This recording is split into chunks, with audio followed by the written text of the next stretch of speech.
All right, we are live. Hello, everyone. Kyle AA0Z. Welcome to the new CW Operators Roundtable, where we talk about CW and the new things that happen. New things that happen. The newness. What am I trying to say? I don't even know what I'm trying to say. I'm still groggy from Field Day. We have our regular cast of people here, and we're going to talk about Field Day. If you people in the chat here, if you want to put your stories about Field Day, if you had any firsts or what the cool things you did at Field Day, we're going to share some stories and just kind of recap the weekend's events. We'll start it off with, first, we will go around the horn here and just give a couple minute description of what you've been doing in CW the last couple of weeks, or if you've got anything cool that you're working on. We can talk about that, and then we'll get right into the CW discussion for Field Day. So, Vince, you are up. Hello, how are you? I am almost living the dream. And you? I'm tired, but yeah. Yeah. Yeah, I'm kind of tired too. I mean, Field Day took it out of me this year. I'm going to start with my CW goals progress check because I haven't done this for a while here anyway. And so with this weekend's activities and 3 activations I did today, if you look at the bottom chart, I want the orange line to surpass the blue line. So that's the explain like I'm 5. What's this chart about? Right. I'm not there yet, but I'm keeping pace with it, and it's getting to be fun, and it's working. So your goal is 200 CW contacts a month, right? 200 CW activations at a POTA site a month. Okay. So I kind of cheated. I put my 53 from Field Day in here. Well, were you at a POTA? No.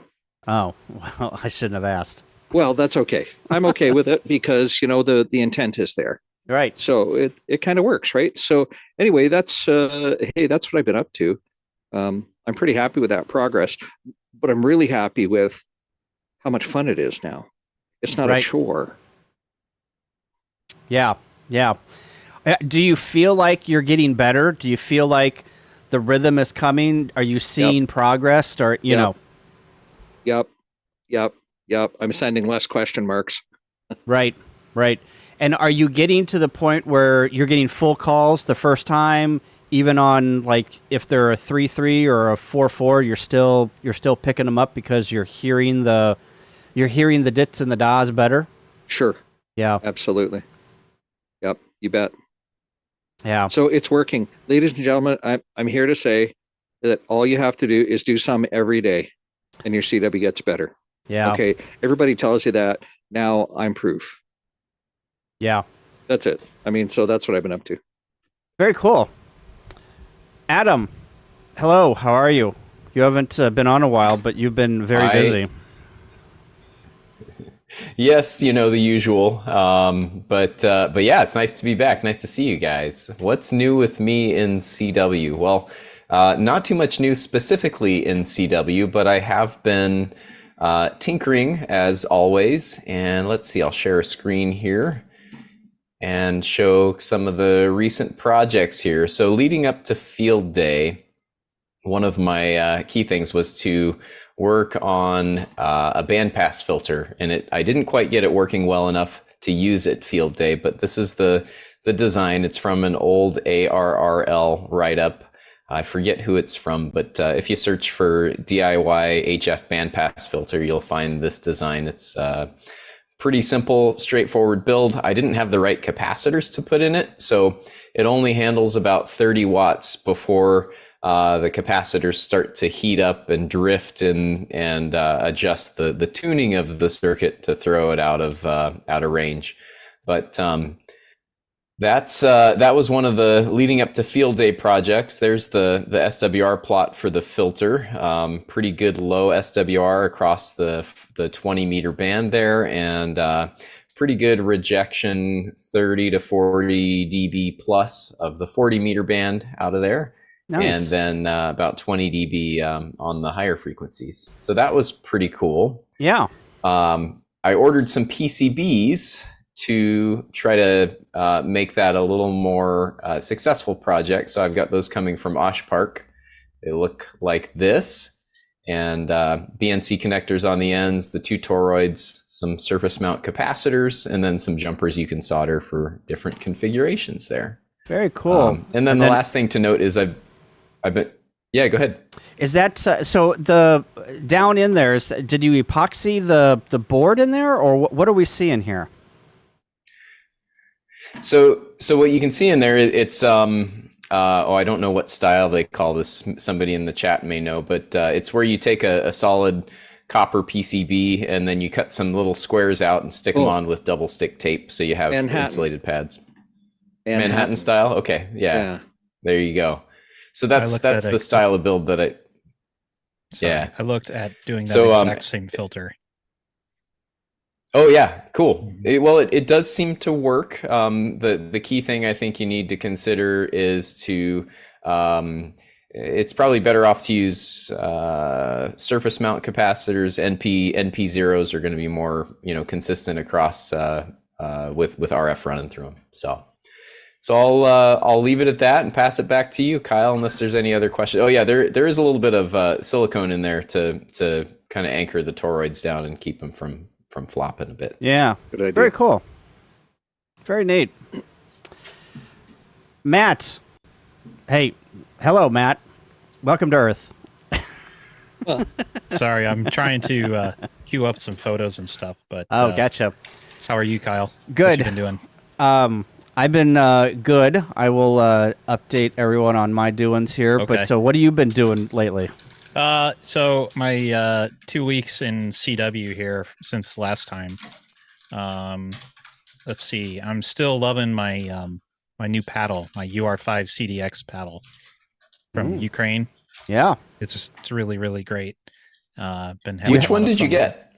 I got the 599 MB, the only one they really had in stock. But it's all brass and nice and shiny, and I got the little nameplate and my call sign and all that stuff engraved. And so bring that up. Do you have like a link close that you can share the screen and talk about that paddle? You showed that to me, and it was really cool. Yeah, hang on a second. Yeah, I've got one of his other ones. The CT73 is the one I purchased. I looked at getting those. I like it. Initially, I looked at it for getting a smaller key because I noticed he had, smaller keys for like POTA and stuff. Let me share screen here. Where are Evan Thorson in the comments is saying, "I'm one of the reasons you bought that UR5 CDX." He is. Why isn't my browser showing up on here? Screen 2. There we go. Okay. Hang on. Sorry. Can you see that? Yes. Okay. So here's the model that I got. It's $149. And it's very, very nice. Super fast bearings, nice magnetics, very easy to adjust. And very inexpensive. I'm not sure if you can still get them. Right. Because he needs to make some more. But I bought mine last month and it got here in about 3 weeks. So during the war. Yeah, I was gonna say he hasn't been put out because of the war. I guess he's still making them over there, right? He's still making them. That's great. So yeah, I was pretty happy to get one. Yeah, cool. Decent price too. Yeah. Yes, very decent. It was either that or the Bengali, and I went with this one first. And I'm gonna get a Bengali too. I just not right now. So with that, I had a Hamfest, the Monroe County Hamfest, put on by our club here in Indiana. We did that a few weeks ago, and I made a whole bunch of antennas to try to sell. And it was not a very big turnout, but it was nice to trade money and equipment with our friends who were there selling stuff. So we all kind of did a swap meet with each other, like we all do at Hamfests and swap meets. SSTs, been doing the SSTs when I can, and the slow speed contests at K1 USN. Those are always fun. I had my biggest score, the most contacts. I think I did like 60 QSOs. Oh wow! A few weeks ago. Very good. So that was a good day for me. Because that's an hour contest, right? 1 hour. And it's the contest bands. And most of the time you're on 20 and 40, just like in any contest, because they do them in the evenings on Sunday, and then the afternoon on Friday. Yep. Yeah. Let's see. 2 more things. Oh, I had there was a student. I was calling CQ one night on 40, and a student from one of the CW ops classes answered my CQ, and it was her first ever CW contact. So that was a nice exchange, and we sent each other emails, and we talked a little bit, and I sent a note to her instructor saying that, she's doing great, has a really good fist. And so that was a pretty positive experience on CW for me and her, because she was just getting started. And then I did my first mostly successful rag shoe today on CW. Oh, nice. So I'm trying to do, 15 words a minute, but with like 100% accuracy. Right. And I'm just going to use rag shoes as my way to practice that. Yeah. So, yeah. So that's what I've been doing. Very cool. Yeah. You want to stop sharing your screen there so we can get back to full view? I want you to see it forever. Well, it's so shiny. I just want to keep looking at that JPEG. We'll just take over right here. Sorry, man. Tim, how are you? What's been going on with you?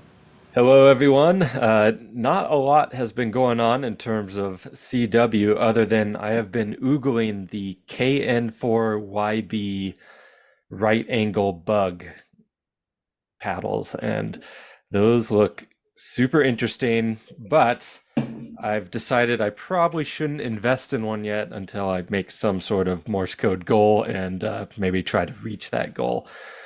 So I don't think I'll use my year goal for that, but also kind of similar to what Vince has going on, I want to get 1,000 QSOs as a Summits on the Air activator this year.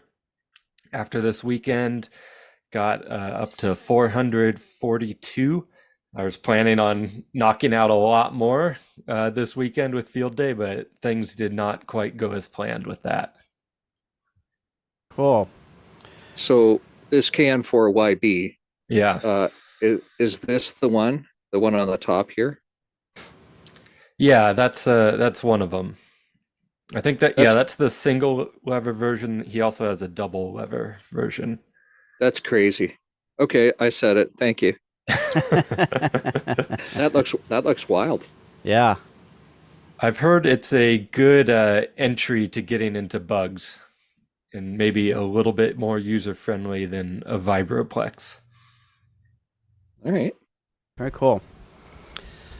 Well, I have, other than Field Day, I'd kind of taken a hiatus from, or not hiatus, but I just had been busy on the weekends doing CW. I finally went out with a friend, Connor, KD9LSV, and we activated a couple of parks.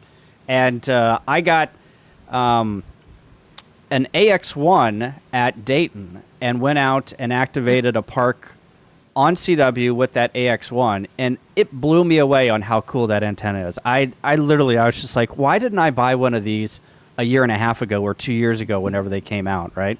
So that has now become almost my favorite stealth antenna, where I just want to set up next to my, I literally want to take my radio out, I want to attach my antenna and stand there on the bed of my truck and just activate a park. So that has now become my favorite thing here, is like, how fast can I get in and get out with like 25 contacts, But then also, I activated the Arch a couple of weeks ago, and I got a video coming out about that. And there's a whole story behind the Arch. You'll have to watch the video on the story behind activating the Arch in St. Louis. But also for everyone who has a N0 SA paddle. If you don't know anything about Larry, N0 SA, he makes these amazing paddles that are super tiny, and they're a little bit bigger than Adam's paddles, but they're all CNC machined, and I mean, their quality is just amazing, right? And he designed a bunch of paddles for CWMorse.us. So if you go to CWMorse.us, that is the 3D printed paddle that kind of everyone, might get as their first paddle. And he contracted out the design and gave them permission to produce these paddles. And it's a very small, it's like his SSA, his simple small paddle or whatever. I'm not really sure what he calls it, but it's half 3D printed and half machined aluminum. And I bought one whenever they first came out a long time ago. And Red and I we have the same paddle through CW Morse, through buying them through that company. And we found out that we were sending extra dits on whenever we sent. Like, just random extra dits would just be generated. So we were thinking it might have been iambic A versus iambic B, and maybe your DA paddle sticking and whatnot. We tried all kinds of things, and we could get it to reproduce, but we could never figure out what was going on. Well, then I saw Larry. So Larry lives here in St. Louis, and I saw Larry at Field Day, and I took my paddle to him and said, Larry, I'm sending extra dits with this thing. And, his first reaction was, well, don't do that. I'm like, well, I can't. It just automatically does it. So he took a look around at it and said, well, I don't see anything. But he said the first production run of his paddles had some issues with them. So he said, you should probably, Bill from Ham Radio Tectonics, he lent his paddle to Red, and this is the conversation that actually Charlie and I had while going to Hamvention this year. I was telling him about my N0 SA paddle and was sending extra dits, and he was just like, mine says extra dits too. So we got to talking about it, and this is how I found out that it wasn't just me, it was the paddle. So then I saw Larry at Field Day, told him what was going on, and he said, oh, there's an issue with that paddle. I don't know if it's extra dits, but you should contact them, and they'll send you a new paddle. So sure enough, I emailed them last night, and they got back to me today, and they said, we're sending you a replacement, send us the old paddle back, and we'll call it good. So if you've gone out, and it's very hard to buy an N0 SA paddle. It is tough, right? I think he makes 200 of them, and they sell out within 24 hours. So if you're lucky enough to get an N0 SA paddle through CW Morse, which I believe they're awesome, you kind of have to be lucky and get on some waiting lists, or not waiting lists, but some mailing lists that are CW centric, and I'm sure that they will send out a info to say, hey, they're in stock. But if you're having trouble with your paddles and you bought them probably a couple of months ago and you're having issues, email them, and I'm sure that they will make it right. But I found that interesting, that I was sending extra dits and it just wasn't me. The paddle was actually sending extra dits, if you can believe that. So I'm curious, is it sent like you're trying to send 3 dits and you send 4, or does it send a dit when you hit the DA paddle? It's primarily, well, it's both, but it's primarily after some DAs. So we were thinking that the DA paddle was sticking and iambic B was sending that extra dit after the DA paddle got unstuck. And what was interesting... So one thing Yeah. No, go ahead. Yeah. So what was interesting was it wasn't just my KX3. Red was having this issue on his 817 too. So it wasn't like, a manufacturer... Rig specific. Yeah, rig specific, right. Yeah. So one thing I've noticed with some of the lighter paddles, especially if you're holding it in your hand while you're operating, is if you're a little more aggressive and hit the paddle kind of hard, you'll end up making the whole thing move. And that momentum of the whole paddle moving a little bit will cause the opposite paddle with lighter spring tension to make contact. If you've got a short throw and light spring tension, if you hit too hard on one side, you can make the other side key. And I've seen that happen to people a lot. So I wonder if that might be related to it. Well, so I did that experiment too, and Joshua in N5FY said mine is DITS after DAS, replicated on the KX3, TX500, and the 7300, bouncing. So I did an experiment where I went out and I literally was barely tapping the keys or tapping the paddle, and it was still happening. And I was holding it firm, Okay. and I was making sure that it wasn't. And then Red said, well, it happened to him more often whenever he had his turned at a 45 or a 90-degree angle. So he was tapping like this, or he was tapping like that, and he could not replicate it whenever it was exactly horizontal. So I need to do more. Well, they're sending me a replacement paddle. Tonight I'm gonna go and do some dits and das in the backyard with an antenna and see if I can replicate it. Because one of the weird things is whenever I have a dummy load on the radio, I can't replicate it. But whenever I have a regular antenna that's putting out RF, I can replicate it. A dummy load radiates RF. Right. Well, okay. Yeah. You're exactly right, Vince. And we have video proof of it too. Yeah, right? yeah. But So whenever I put it on a dummy load, I cannot replicate the issue. But whenever I have a wire antenna connected to the KX3, Like it a good happens all the radiator. time. Right. yeah, Right. fair. What about a toroid on the CW? Yeah. wire? So I thought it was I thought it was getting RF back into the KX3. So I put a huge choke between the antenna and the antenna, or the BNC port. Same issue. So perhaps So- a toroid on the wire from the key. Yeah, I could do that. Yep. That's I what I was didn't try suggesting. that. Yep. I didn't try that.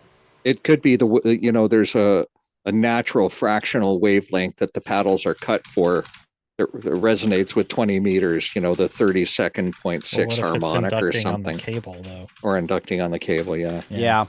I like, maybe I like the fractional wavelength myself, but That I would think be Matt's awesome. right. Yeah. Yeah. So anyway, that's my Larry N0 essay story on. So if you're having that issue, you might want to email CW Morse, and they might send you a new paddle. He said that they did do some manufacturing adjustments after that first couple of runs because they saw some flaws. And I asked him what the flaws were, and he didn't tell me. So anyway, interesting. While we're on the topic of keys, question Yeah. for Adam. How do you recommend cleaning the contacts on your Pico keys? I'm thinking about the one that extends out. I don't have it with me, but Gotcha. yeah. Yeah, you shouldn't really have to clean them. If you get dirt in them, I would, because they're stainless steel, so they're not gonna corrode. But you may get if you get some dirt or dust in them, because they're stainless steel, they're very, relatively hard metal, and don't sort of have any, elastic deformation to make a nice solid contact. So you probably just need to potentially clean them out. With I would first try just some, like a can of compressed air or something like that, see if that solves it for you. If you're still having issues, then you can pop the lid off. It's easier on the old Picos than it is on the newer version that are not retractable. But pop the lid off, and then I'd probably just try to get in there with something that can kind of wipe the surface down on the contact surface. All right. Rubbing cool. alcohol. Also, one thing probably wouldn't hurt. Also, one thing to add, Larry said that he is working on a single lever design for CW Morse. So, if you like Larry's paddles and you like the one that you bought from CW Morse, he is working on a single lever paddle to sell on that website. So, just an FYI. Cool. And if you want a single lever, there's also my 3D print that's available on printables. That Yes. works pretty darn good. You want to put the can you put the link to your printable store download thing in the chat there, Adam? Yeah, and if in case you forget the link or lose the link, if you go to k6ark.com, there's a 3D prints and PCBs menu tab up there, and on that page there's a link to my printables page too. So Cool. Thank you. All right, field day. So, What did everybody think about field day? Did everyone work some CW contacts? Did you run? Did you search and pounce? What bands were hot? I'm just going to open the floor. What was the best thing about field day on CW? The hike. So Tim, you went up to the top of a mountain, right? Yeah, so hello, I am Tim and 7KOM, and I am flummoxed by my field day flop. But so KK7 HJL and W7 MTB and myself hiked up to about 7,100 feet, Hager Mountain in Central Oregon here. And we thought, hey, 7,000 feet, it's field day, like we're gonna do great. But we turned the radio on and the bands were dead. Like there wasn't even the radio background noise. And we worked really hard to get our CW contacts. Wow. We had worked 2-meter sorry, trying to share my screen here real quick.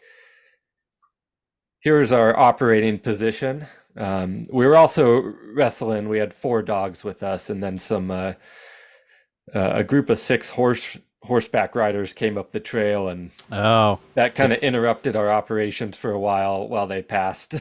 Right. But so KK7 HJL Randy was trying to work 10 meters, and she was able to hear a station in Chile, but she wasn't able to break the pile up. I got 2 QSOs. How long were you up there operating? Say that again?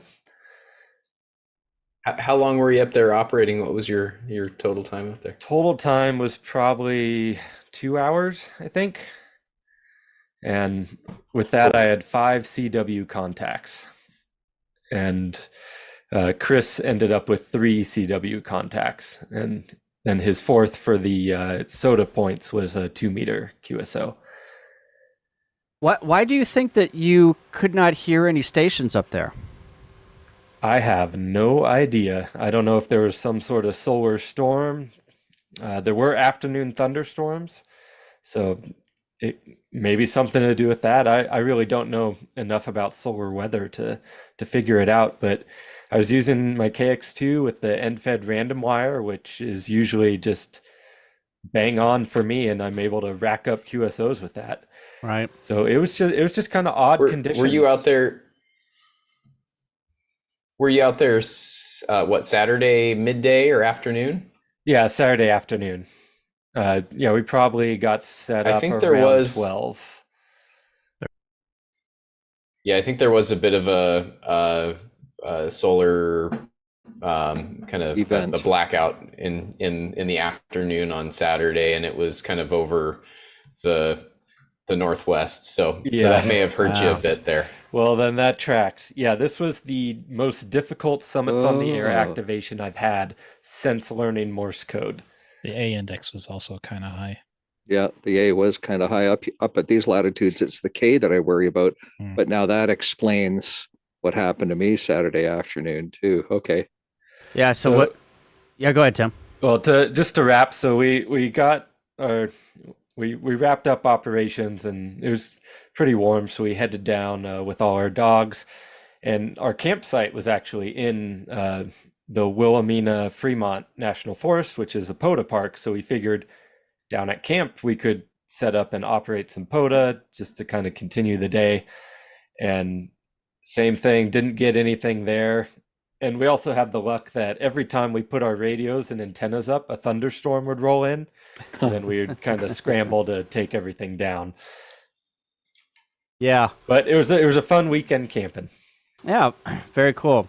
I did hear that Ham Radio Adventure Guy and Dan WD4DAN, they were rapping. I saw it on the replay that there were not many POTA stations spotted this weekend. For some odd reason, people were not in the parks, or they were not spotting themselves being in a park on the POTA website. So we didn't have cell service, but I thought I had set up the POTA activate, I forget what it's called. In SOTA, we call it a spot, or we call it an alert, but whatever the equivalent for parks on the air is. I thought I had that set up, but apparently RBN wasn't picking me up on Saturday. I wonder if they, this is going to sound dumb, they turned it off because of all of the spots coming in. You know, maybe it got overwhelmed. You know, the POTA website got overwhelmed on all the spots coming in and just couldn't keep up. You know, I know that some services turn off on big CW contest weekends because they just can't handle the volume of spots coming in. Yeah. Uh-oh. Well, we had no way to check, so Yeah. other than the lack of QSOs. Yeah, right. Right. Vince, where did you go for field day? What was your field day like? I had a great field day. I was down with the Southern Alberta Amateur Radio Club. So that's a group that covers a fairly large swath of the southernmost part of the province. They had 32 operators come out over the weekend. Oh, Very wow. sparsely populated area. Yeah. Oh, wow is the beginning of how impressed I am with that. One fella brought along 20 feet of tower and 35 feet of mast, and he set up a full length 160 meter doublet strapped to the farmer's fence and a DX commander, as if one wasn't enough, with 60 something radials. He was right across the road from me, friend of mine. So it was great time. I played around on the weekend. I went down to experiment with stuff. And so, let me show you a quick little video here, and I got to remember to share sound. Yeah, share sound is on. And so I tried wetting a piece of string and running it as an end-fed random wire off the KX3. So following on with my article about the joy of a low slug antenna, here is the string. It's not yet wet. It's coming all the way into my tripod and the binding post, and that cable runs to my KX3. On the other side of it, well, that'll be the counterpoise. It's just right out on the ground here at the camp. You know, so nice and simple. And so I started to wet it, and I called out on the radio because a few of the guys knew I was going to do this. Okay, who wants to see a wet string as an antenna? I had a big crowd. I had like 8 people at my trailer. And somebody said, did you put salt in it? Run inside, get the salt, dump it in. My hands were kind of grungy afterwards, so I knew there was enough salt in it. And spoiler alert, I tried like the Dickens to work November 4 Zulu at around 22:25 Zulu when I was doing this experiment. He was loud, and I heard him coming back a couple of times going L ? K ? But every time he did K ? 3/4 of America answered. So and that's okay. That's part of the fun. I worked him as soon as I plugged my end fed on, and I did this experiment at just 5 watts. I also tried putting the binding post directly on the side of the KX3, but I did this because we joke that the KX3 can load a wet noodle. I have not yet tried that. I will be trying that. That's what James said. Next, you can try a long wet noodle. Yep. Yeah. So that was cool thing number 1. Now, cool thing number 2 was I was working. I was trying to work KG60 at around 0350 Zulu. And, you can listen to the contact here because the audio is really good for the contact. But what I want you to listen for is the background. Okay. So I'm in Southern Alberta. I'm in farm country. I'm 10 miles from anywhere. So listen for the background.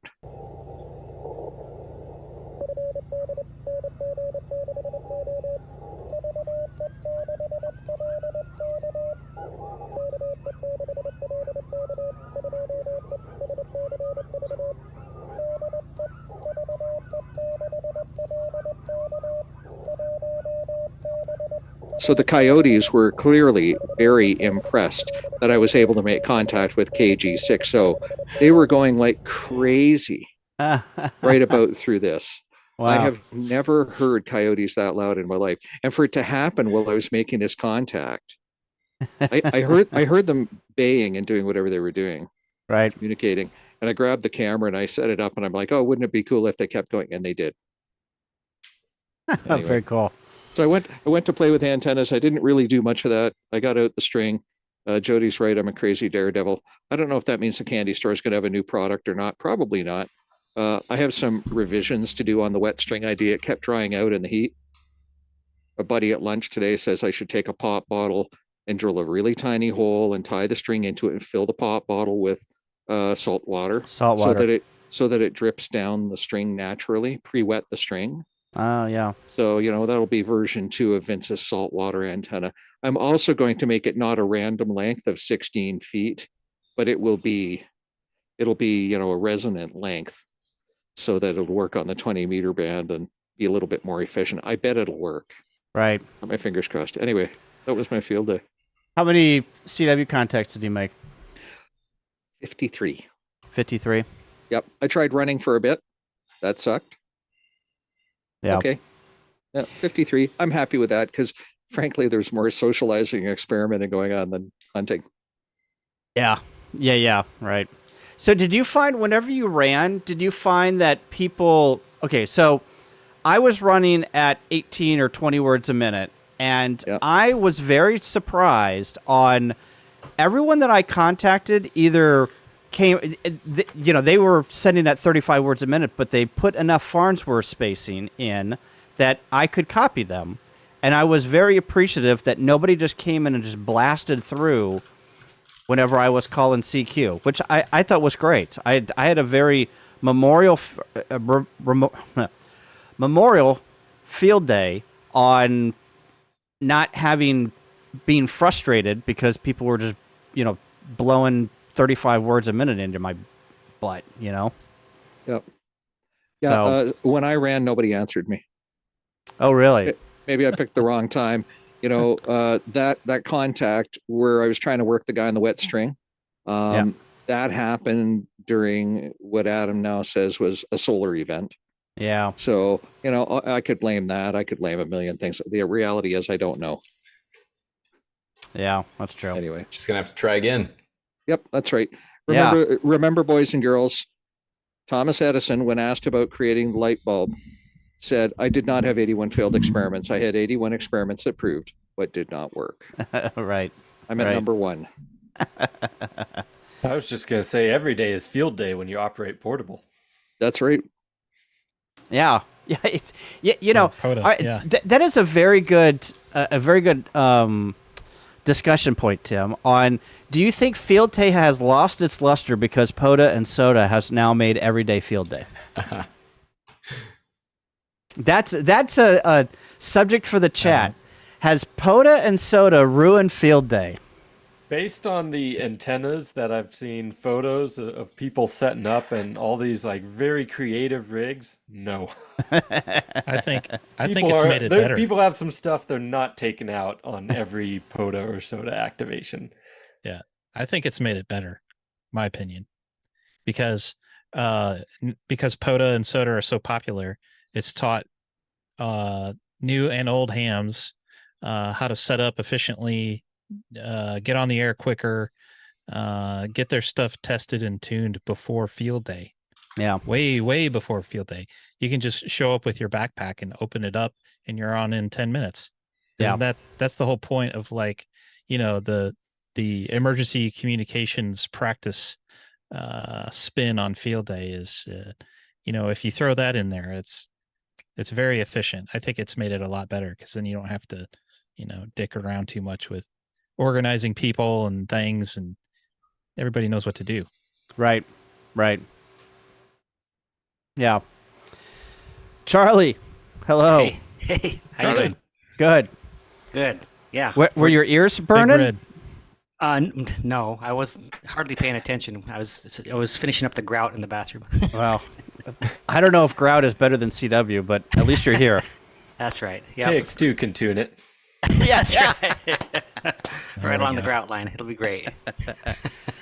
We're talking about just everyone's field day experience. We're gonna let Adam go last because I think that he's got a pretty cool story that I wanna hear. But Matt, what did you do during field day? I saw that you put out a video and you were running CW.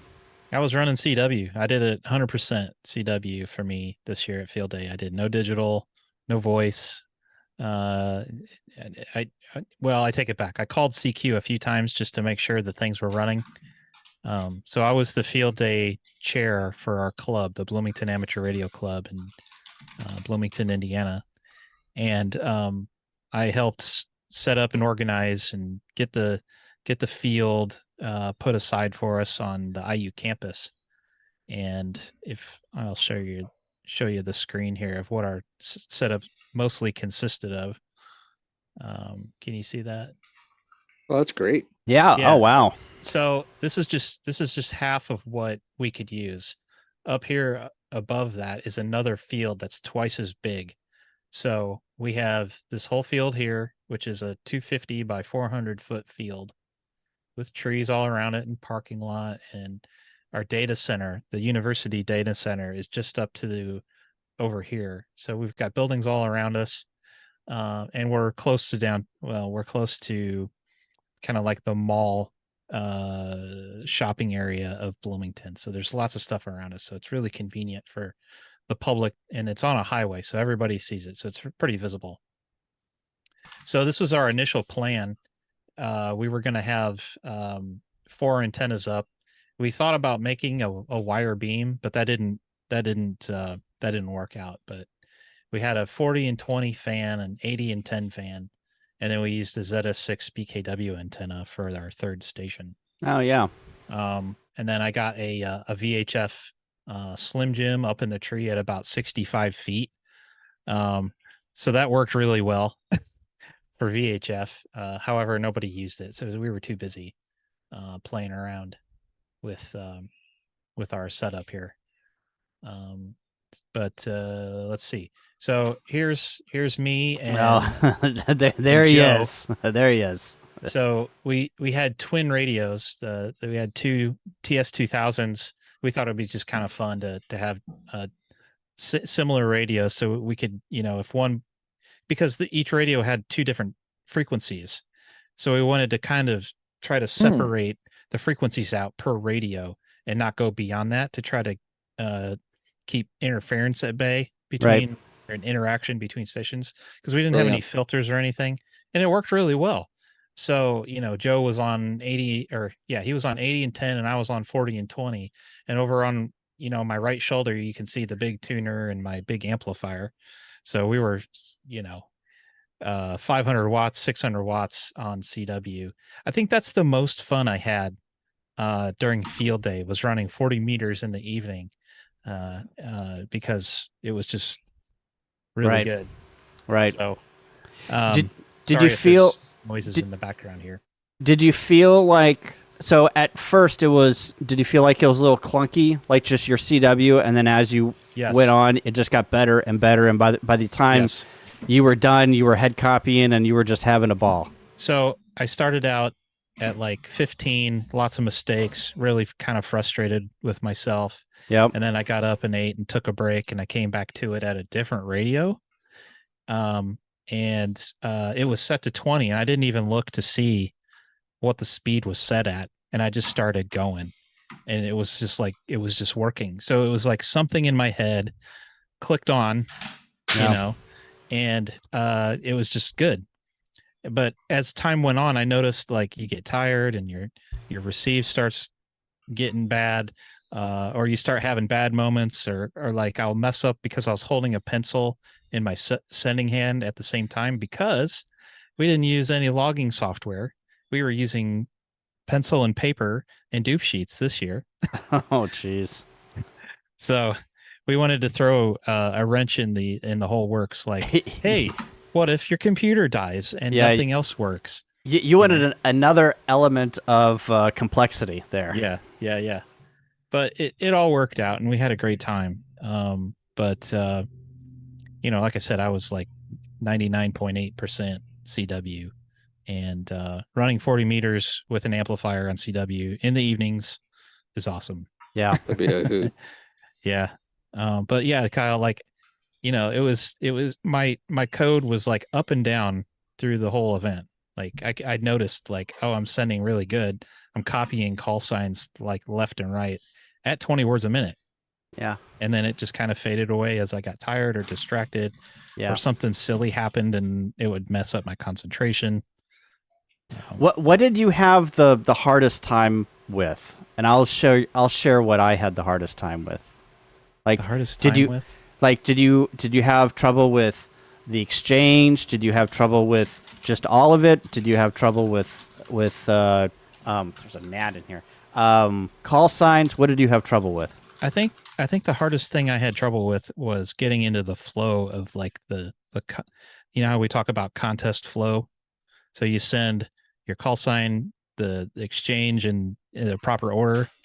So I kept sending my order back and forth between 3A India November or India November 3A, and I didn't like. I kept just going back and forth willy nilly. I was like, okay, I Yeah. need to standardize that, and it was getting confusing for me. Yeah. And once I got into the flow of things, and you loosen up a little bit and all that. But Yeah. you know, I think as far as receive, it was just 3A in the state was easy for me. It was the call signs I would have to ask for fills Yeah. occasionally, but Did you have trouble? My biggest flaw this weekend was 3B and 3D. oh yeah. There were so many times where I thought I heard a D, but it was a B, or I heard a B and it was a D. I have some And- problem characters too. Yeah, and I have that's my problem character. Some people have F and L's, right? Yeah, F is a big one for me, and Y for some reason. Oh, Even why? though it was in my old call sign when I learned CW, like I still can't get a grasp on a few of them. And today at some downtime during work, I was going through Morse Code Ninja stuff, and I picked the the speed race. You go from like 15 to 20, and he'll start it fast and it slows down. Right. Because I'm trying to like identify where my copy is, so I can like practice in the practice zone or the uncomfortable zone, the learning zone or whatever. And I was like, oh, I missed that frickin' F again. So and I'm Yeah. also trying to identify which characters I need to work on too. So Yeah. but yeah, I bumped into that a lot. F and Y and a couple other characters. I was just sitting there like, what the hell is that? I don't Yeah. remember what that is. Vince, did you have a comment? Yeah, well, I want to know, Kyle, is it the 3 that throws you off, or is it the Delta and the Bravo, or is it the combination that throws you off? It Are you is. able to identify that? Well, in my case, I have a bad case of self guess or not of doubting myself. So I will hear a D, and I'll hear a D, and in my brain I will decode a D, and then that split second after that I will say, or was that a B? Yeah, join the club. Yeah. Mhm. Sure. Yeah. And I've gotten to the point now where if you send it slow, I'll totally get it. But if you send it at 25 words a minute, I will literally that rhythm will just be enough to mess me up where I'm like, is that a D or a B? Because did I hear 2 dits or did I hear and I'm not counting dits. I'm just hearing the rhythm, and the dits go by so fast that I'm like, oh crap, was that 2 or 3? And that's how my brain works. And it's not, okay, Yeah. I didn't count them, but I know that D's have 2 dits and B's have 3 Practice dits. on missing fast. What? Yeah.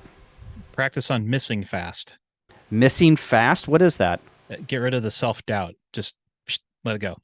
Oh, If you miss well, it, let it go. yeah. So the great thing about field day is I really didn't care if I copied a call sign wrong or I copied anything wrong, because I'm like, I'm going to turn in this log, but I really don't care. You know, whenever I'm working contests or I'm working POTA, I'm so concentrated on getting that call sign correctly because I want to give the hunter those points, right? But for some odd reason, after a while, I just got to the point where I was like, screw it, I don't care anymore. You know, I'm just going to put down what I hear, and if it's wrong, it's wrong. You know, Well, that's the thing with the field day rules, because it's an activation. There's no real like dupe Yeah. checking or logging issues or whatever. You don't even really have to. And this is so I put in the chat the answer to Vince's comment about the data center and us using pencil and paper. So in our club, there was kind of an internal argument about using logging with networking and doing like a full-fledged contest day, Sure. multi station setup versus who gives a crap about that stuff? Let's just get on the air and be simple about it so we can have more fun. You know what I mean? Yeah. So we were it was really just a few of us trying to like say, no, this does work too. And it's just as fun. You don't have to worry about stuff breaking. All you need is a pencil sharpener. You know? Right. Or a knife, even if the pencil sharpener breaks. You need quill and parchment. Yeah. We wrote in cursive too. You wrote in cursive. That's With great. your non-dominant hand. I'm just teasing. No, we didn't. But that would have been. We will. That's We the will- language of the baby boomer. Yeah, we will only. exactly, you will only man. submit Cabrillo files in cursive. Yes. So That's funny. We had one hiccup too. Our generator kept blowing the outlet because a couple of the guys brought their trailers and they overloaded the circuit like 3 times in a row before they figured out what was happening. And Yeah. so we're like, well, don't use the generator for your camper during the day when you're not in it. Come on now. Yeah. Who's using the blow dryer? Yeah. Charlie, what did you do during field day? I think you went up to. Did you do Superstition Mountain up there in, or did you go No. somewhere else? It No. wasn't Superstition Mountain. So we actually did soda before field day. We went up on Thursday to a private property. Maybe I share my screen and I show you guys where. Screen 3. Share. I think you're seeing a map here, and it has a pin on Lost Eden. Yep. We zoom out real quick, and I'll show you. So Flagstaff is here above, and then Phoenix is down here below. Yep. So this is a big forest up in here, and this is really out in the middle of nowhere. There is no cell service here, and you can see the little gray outline of the private property right in the middle of forest, which is the green. And if you zoom in here, I'll show you this 60 acres has, we didn't use it, but there's a cabin and just open area here where we can set up. There's a bunch of trees, big tall ones. So just right there, up in the high countries, one night it was 28 below or 28 above. So that was pretty cold, but Wow. it was perfect weather during the day. So that's where we went. Club was, let me see here if I got a picture. Yeah. So the club was, we have a club of about 225, but there were about 40 of us here. That's not everybody, but that's a good majority of everybody that was up there. One non-ham thing that we did up there is we're going to have a tower put up there, but we have a good relationship with the owner. And so the fence went down up there. And so we spent some time fixing fence, just like the old ranchers do. You Yeah. know? So that was interesting and a good part of the program. But we ran, Brian and I were the only 2 CW ops up there of the 40. We were running 4 alpha. There was, they were So putting out of the people that were there, how many people were there at field day? 40. 40, and you were the only 2 CW operators? You Yes. change that. That's like Wow. a low percentage. Yeah. Yeah, that's been like that for ever since I've been up there doing field day. They just like the FM repeater stuff and a little bit of HF on sideband. That's just the way it rolls. But that's the way the makeup of the club. But at any rate, so here's kind of a look out into the field, and we're putting up I guess it's I don't even know what that It's antenna like a that is. rotatable dipole. Yeah. It's a dipole, yeah. It's a 3-band.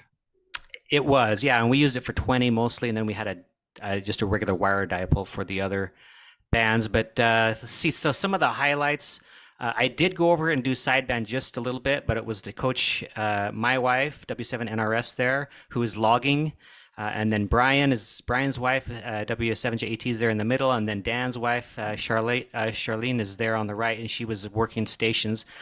And as we predicted, when the female voices got on, we had a pile up, and so they were smoking it, man, for about 30 minutes. They probably got 30 or 40 contacts. It was just boom, boom, boom. Wow. So that was pretty Awesome. fun. I love the women are there playing radio, and all of the dudes are back there sitting in the. It just they're not even interested in radio. Yeah, Yeah. Smoking cigars and drinking beers. You know how field day is. It's just that's field day right there. Look at that guy. yeah. What are you looking at? That's funny. Yeah. So, but Brian and I, since we're the only two, we kind of decided what their schedule was. We used a CCD antenna. We got it up in the tree about, I don't know, 40, 50 feet up in the air. I've seen this one. And it's a interesting antenna. It has a bunch of capacitors all along the antenna. It's just a dipole, but it's kind of hard for me to understand. But basically, it has the lobes of the signal are just kind of all along the antenna, and it extends the capacitance extends the lobes, I guess, or something. This way it's explained to me. But this website, I guess, does a good job of explaining it better. So that's CBIC. Good old put CBIC. Charlie, put that link in the chat if you could. Yeah, let me grab that real quick. And anyway, Brian and I, we were working. We ran the whole time. I think we were on probably, I don't know, 10 hours. And over that 10 hours, we approached about 500 QSOs. Yeah. And we were running 25 words a minute the whole time, and we're switching off back and forth. Between him and I, we just each take turns logging and then switch off and just listen and be there as as the kind of the other person to basically I was sitting while he was running, and I would copy, and if he had, was that a Y on the end, and that was a Y, or we'd kind of double check each other, and so we were really good at getting stuff in the log. Answering your question, my biggest hang up was anytime somebody sent extra stuff, like if they sent the exchange and then a BK at the end, or if anything like that, I'm just like, wait a minute, it really kind of threw me. And that's kind of, I think, a very common contesting no, I guess, thing that, extra stuff really screws people up. Yeah. I guess. Yeah. And it did us. Yep. Especially when we sent good luck Kyle, right, Adam? Yeah. on a random call sign, I'm like, I don't know who that is, and then I find out later. But anyway, we'll get to that. Somebody, speaking of that, somebody sent hi K9EI when I was on the K9IU station. We were using K9IU as the call sign for our club call, and I was like, who knows that I'm running the radio? And who was that? Yeah, I thought maybe I thought it was maybe Mike or somebody from Missouri playing a trick on me. Yeah. And the two guys were like texting each other, hey, throw Matt something on air, and just playing me off. But because they did that when we were INQP, Mike got a hold of me. He was sitting across the room, and he was getting into his remote station from Missouri while I was on CW. I was like, wait a minute, Mike's over there. That was his call. That silly guy.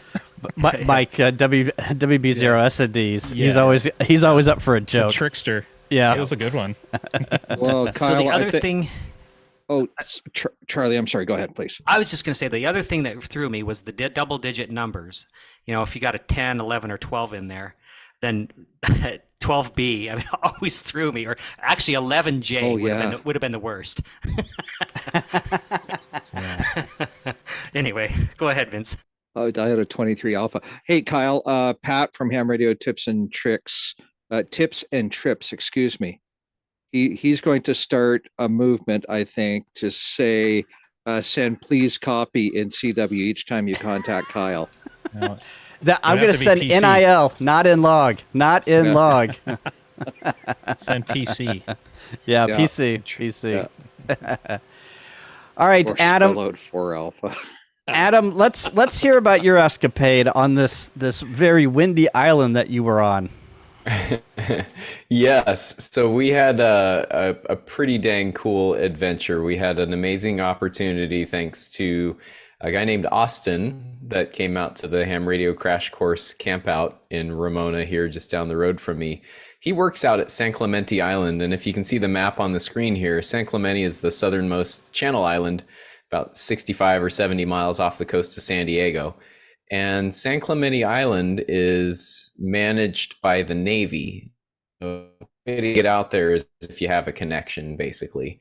So we got lucky. We hooked up with Austin, and there's not much out there. There's an airstrip, and that's how you get there. You fly out from North Island in Coronado, down in San Diego, in the middle of the bay. And Austin was able to reserve for us a cottage, a little house that's basically down on the ocean right here. It's this little building right here. That's crazy. Super cool. So all of these other buildings here are just military related stuff, and there's not much there. There's the Salty Crab Bar and Grill, which does not serve crab, by the way, and the Navy Galley there. Those are your two food options on the island. And our field day site was just up the hill here. We didn't operate from the cottages because it's actually outside of the rare grid square, which is the southern 9/10 of the island, DM02. So we wanted to run from DM02, and this was our spot right here by this little structure, which is used for some other stuff there.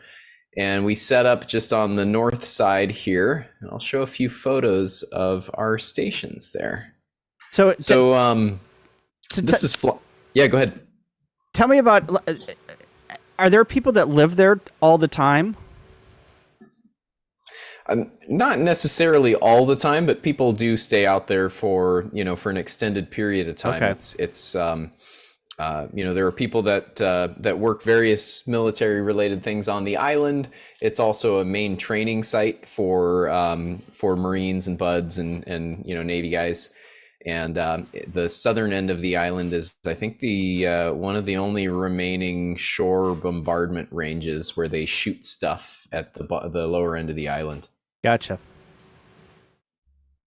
Yeah, so pretty cool. This is flying in Wilson Cove here, and the cottage we were in is kind of near the center of the picture there. We arrived on a Friday, and Friday afternoon. This is the view from the cottage there. But Friday afternoon, we went up to the summit of the high point, which is a soda summit on the island, just under 2,000 feet elevation, and activated W6 Sierra Charlie 293 for summits on the air. Made a couple of wait a minute. Satellite contacts. Yeah, Adam, when I worked you, was that a soda too? Yeah, on Friday. Oh, I better. On Friday wow. It was. Yeah, on Friday. Yeah. Awesome. Yeah. All right. A very rare soda. I think it's been activated twice previously, once by Austin and once by someone else that was out there. So pretty cool. Yeah. So I made a couple satellite contacts, and then I worked 20 meters for 30 or so contacts, including Charlie. And me. I worked you. So I also, yeah, that's right. I got Kyle both days for field day and for the soda. So that was pretty sweet. Nice. Some of the other guys ran some digital up on the summit, had some fun there. And I also, so for field day, I generally worked kind of three things. I did 20 meters with the half square, which is, that was our view kind of from the area up there. There's the view, the view in the Salty Crab each night. That's the Hang on, Adam. The your bar there. Your screen is not screen is not refreshing quickly, so therefore we're missing some pictures here. Yes. My So now- internet.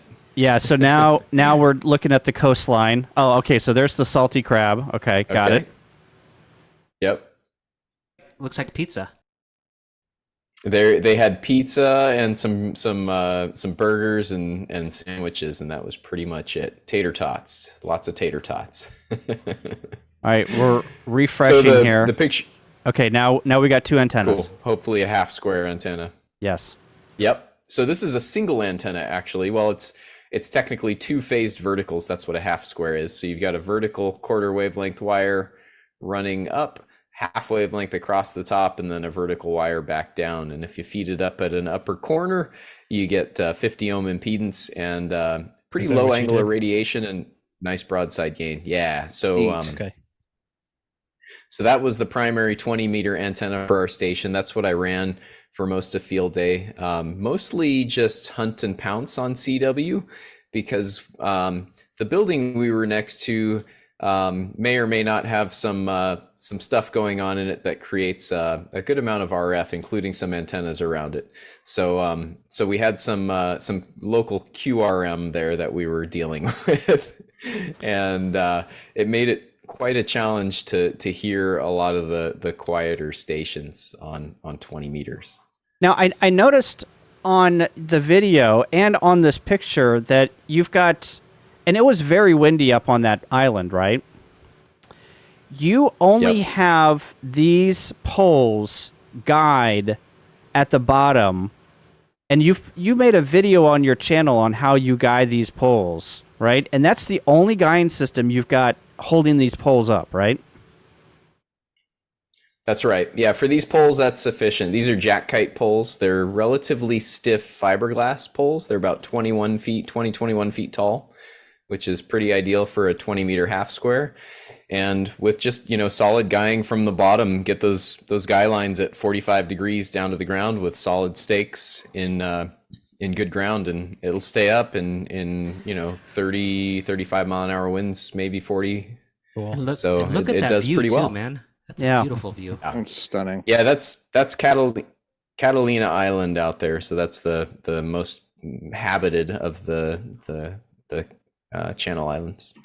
I was out See So there the I ran summit 20 activated recently.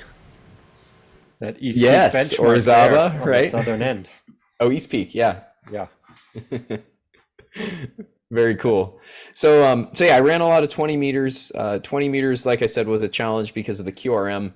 And so I did mostly hunt and pounce. But one thing I noticed listening to sideband and CW was just the amazing difference between on sideband, because the bandwidth is so much bigger. There were just people stepping all over each other and causing interference with each other, trying to squeeze in on the band. But on CW, even though it's a narrower bandwidth, of band space, because the CW signal is so narrow, you just dial that filter down, and you can set up 200 kilohertz, 300 kilohertz, or 200, 300 hertz away from somebody, and not be able to operate separately. And it was really just much more enjoyable to operate on the CW portion of the band. Yeah. I agree with that. There was a lot of yelling on the sideband stations just to try to make a contact where, I could just twist the filter a little bit, tweak the receiver a little bit, and then I was nice and clear. Yep. Right. Yeah. One of the big challenges for me that I noted in the chat was using a call sign that wasn't my own. And it's kind of a longer call sign. It's the club call that Austin we got for San Clemente Island, KN6, Kilo November 6 Uniform Whiskey Kilo, which isn't terrible in CW, but it is 6 characters and a bit longer. So it was more of a challenge for me to send. I screwed up plenty of times just trying to send it, not having a memory keyer to run any of Field Day, and then. Just having people copy that and having to do repeats sometimes. So yeah, this is our site here. We kind of set up, hopefully you can see the image there. We set up kind of behind this metal bin, and we had pretty much constant, 20 to 25 mile an hour winds. And if you saw Josh, Ham Radio Crash Course Instagram page, he posted a short video of the Buddy Hex that hopefully you'll be able to see there. Yeah. Just flapping in the wind, but it survived. It held up. Wow. So you So sat. go ahead. You set up on that portion of the island because that was in the rare grid square. Is that what I heard? That's right. Yeah, we set up there. Plus, that was up in the area where Austin had his 6-meter beam set up, so we didn't have to do too much transportation of the beam to get gotcha. operating on 6 meters as well. Yeah, and it's just it's a good high location. We had other accessible support resources there, like a restroom in the building that made it kind of nice for Right. access. So And you had internet there. we did. We actually had cellular service up there. At the north end of the island, there is halfway decent cell coverage. So Wow. Very cool. Pretty wild. So the other thing I mentioned, the satellite contacts. I made a number of satellite contacts toward the end of field day, and I ran 20 meters quite a bit, or at least hunt and pounce on 20 CW quite a bit. I made a 1.2 gig contact to San Diego, about 85 miles away, with a 1 watt HT. That was pretty cool. Nice. And then I did a lot of 2 meter simplex, and mostly FM. I did pick up a station on 2 meter CW, a guy that was just calling CQ on 2 meter CW, and picked him up. So that was pretty sweet.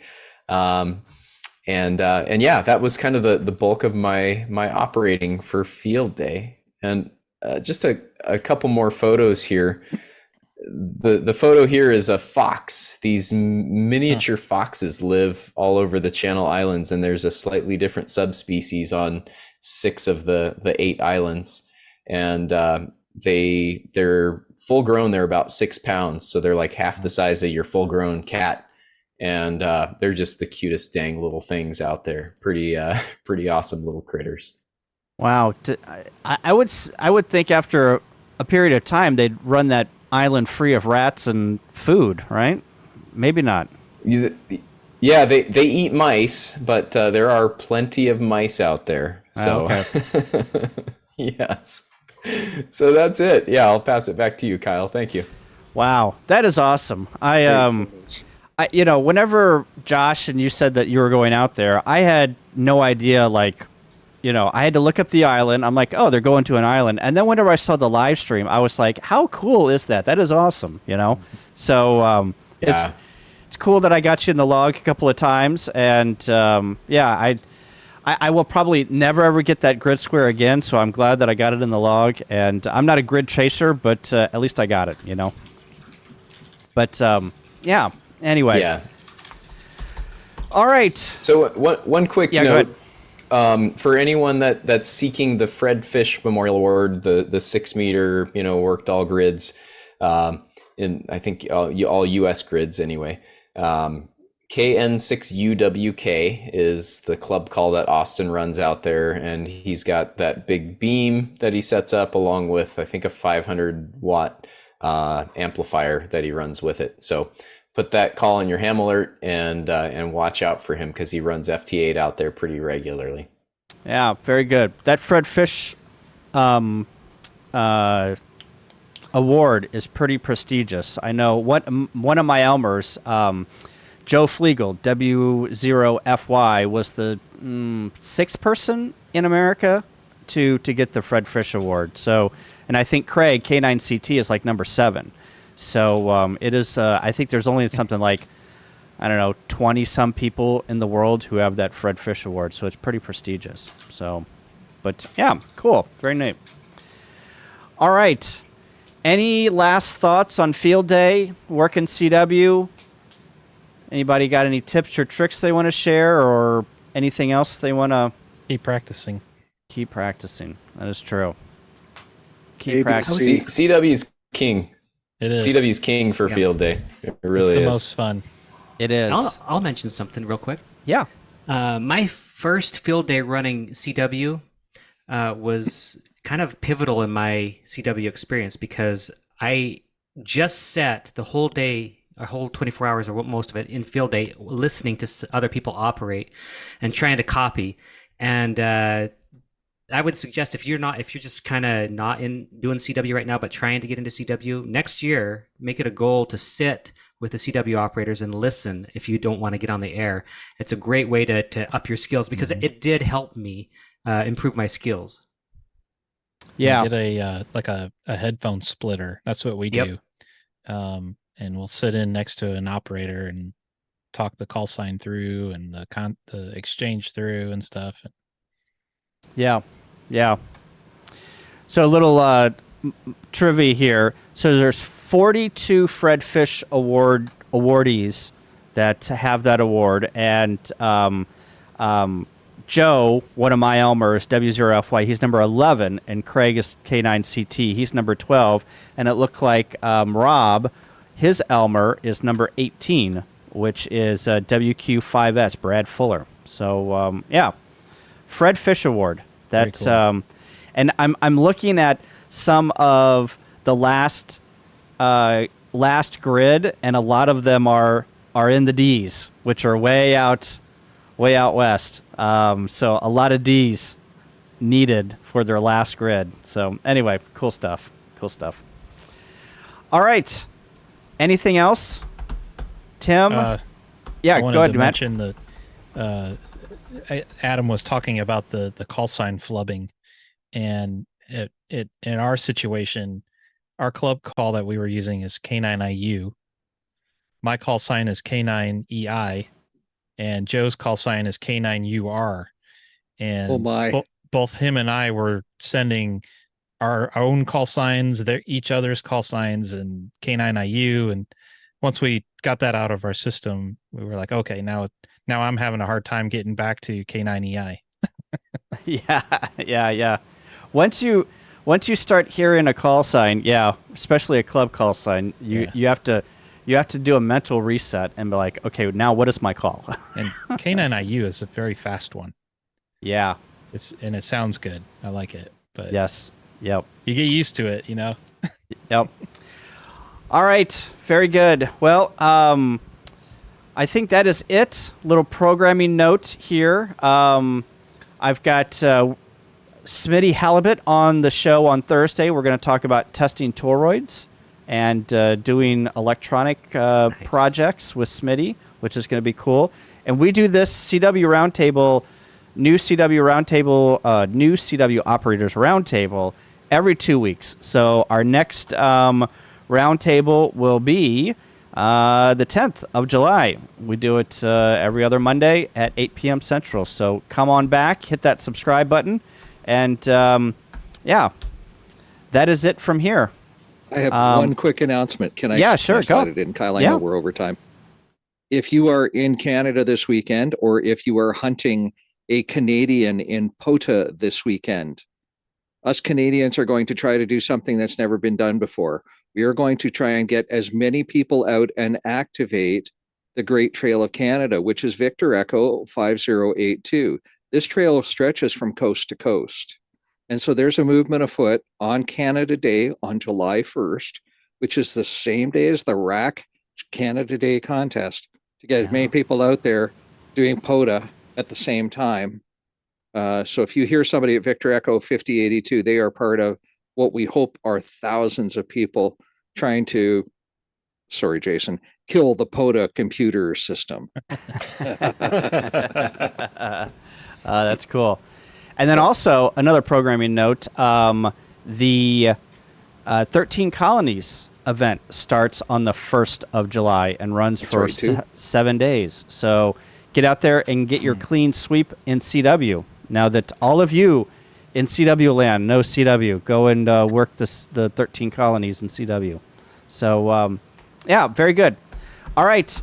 That is it from here. Thanks, everyone. Appreciate it. And we will see you in 2 weeks. Everyone say, see you later. CW on. Later. Morse code on. 70 later, 73, 70 later. Yeah, that'll work too.